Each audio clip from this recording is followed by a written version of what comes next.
एक दिन यशोदा मैया लाला को अपनी गोदी में सुलाए रही, तो लाल जी अभी तोतला तोतला बोलते हैं। यशोदा मैया तो बोले, मैया मुंह को नींद ना आवे, तू मुंह को कोई कथा सुनाए कर रात्रि में। तो यशोदा मैया अपनी गोदी में लाला को सुवाए करके और राम कथा सुना रही है, श्री राम जी का चरित्र सुना रही है ठाकुर जी को। ठाकुर जी गोद में लेटे हैं और यशोदा मैया उनको कथा सुना रही हैं। लाला, एक राम नाम के राजकुमार है। सो ठाकुर जी करें हूं करके सुन रहे हैं। उनकी पत्नी को नाम सीता है। तो ठाकुर जी करें ठाकुर जी हुंकार भर करके स्वीकार करते हैं मैया की कथा को। बोले, पिता की आज्ञा मान करके इनको वन में जानो पड़ो। अपनी पत्नी के साथ एक दिन पंचवती पे घूम रहे थे और वहां पंचवती पे एक राक्षस आयो, वाको नाम हतो रावण। ठाकुर जी बोले और वह रावण ने आकर के सीता जी को हरण कर लियो। अब की बार ठाकुर जी ने नहीं किया, यशोदा मैया की गोद में पड़े पड़े यशोदा मैया को पल्लू पकड़ लिया ठाकुर जी ने कस के। और फिर क्या हुआ, जैसे ही यशोदा मैया ने कही कि रावण ने आकर के सीता जी को हरण कर लियो, ठाकुर जी नींद वीत तो सब भूल गए और उठ करके खड़े हो गए। ए लक्ष्मण, मेरा धनुष बाण लेकर के आओ, अभी बताता हूं इस रावण को, आज इसका यहीं पर सिर छेदन कर दूंगा। कैसे लेकर जाएगा सीता जी को यहां से?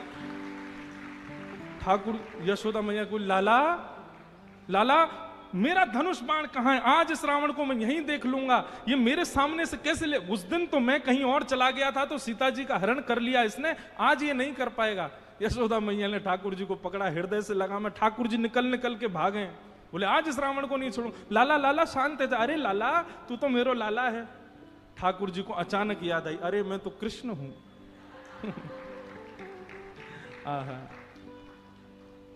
इस प्रकार ठाकुर जी कभी कभी आवेश में आ जाते, भूल जाते कि मैं कृष्ण हूं। वह दिन से यशोदा मैया ने गांठ बांध ली, याकू रामलीला नहीं सुनाऊंगी, क्योंकि जब जब राम जी को चरित्र सुनाऊं याकू तो आवेश आ जाए, ये उठ के खड़े हो जाए। ऐसे ठाकुर जी की मधुर लीला। नन्हे से गोपाल जी, मैया यशोदा खूब आनंद कराती है ठाकुर जी को, हृदय से लगा करके खूब प्रेम करती है ठाकुर जी को। भगवान ऊधम करते हैं, ठाकुर जी चोरी करते हैं, तो जैसे ही गोपी को पता चलती है आज उसके यहां चोरी हुई, तो गोपी को चिंता होती है, क्यों मेरा मक्खन बढ़िया नहीं था, मेरे यहां क्यों नहीं करी?